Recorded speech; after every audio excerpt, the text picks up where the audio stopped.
Sahabat setia Gowori yang dikasih Tuhan, Shalom, kita jumpa lagi dalam edisi Gowori Express di Minggu 11 Agustus 2024, Minggu biasa yang ke-19. Saudara-saudari, sahabat setia sekalian yang dikasih Tuhan, ketika pandemi lalu, banyak sekali saya menerima WA, menerima pesan yang mengatakan hal ini. Romo, kami rindu untuk menerima sakramen Ekaristi. Kami rindu dengan komuni, Romo. Pernah suatu hari ada umat yang kakinya mau diamputasi. Dan ia memberikan pesan kepada saya, Romo, kaki saya mau diamputasi. Saya butuh, Romo, kekuatan. Saya butuh sakramen perminyakan, juga sakramen Ekaristi.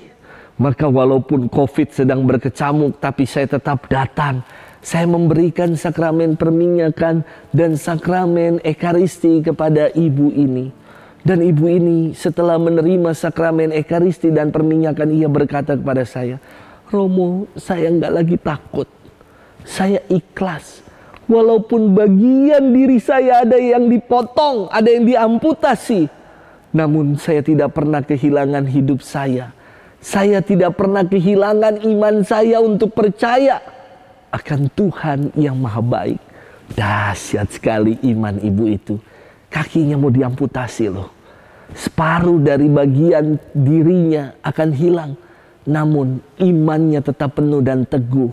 Melalui Ekaristi yang disambutnya, ia semakin diyakinkan dan dikuatkan Tuhan yang selalu mendampingi dan menyertainya. Sahabat setia Gowori yang dikasih Tuhan, bangsa Israel dalam peziarahan di padang gurun dianugerahi mana oleh Allah. Mana dalam bahasa Ibrani artinya adalah apakah ini? Mana itu embun yang turun di tempat-tempat perkemahan orang-orang Israel pada waktu malam. Dan mana itu turun di situ. Mana itu berwarna putih seperti ketumbar yang dikumpulkan lalu digiling dan dimasukkan ke dalam periuk untuk menjadi roti bundar. Dan rasanya mana itu adalah manis seperti kue madu. Namun lagi-lagi bangsa Israel kerap menggerutu, mengeluh karena hanya makan roti mana. Ketika dia diperbudak oleh Mesir, mereka makan bukan hanya sekedar roti, tapi juga bisa daging-dagingan. Kini kok hanya dikasih mana saja, hanya dikasih roti seperti ini saja. Maka mereka mengeluh.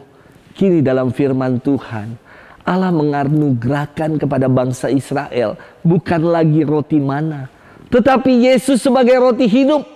Makna roti hidup adalah kiasan yang menyatakan bahwa Allah memberikan dirinya melalui Yesus putranya.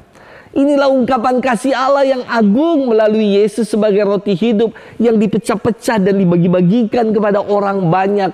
Kita menjadi selamat dan beroleh kehidupan kekal. Namun lagi-lagi bangsa Israel menolak dan tidak percaya kepada Yesus.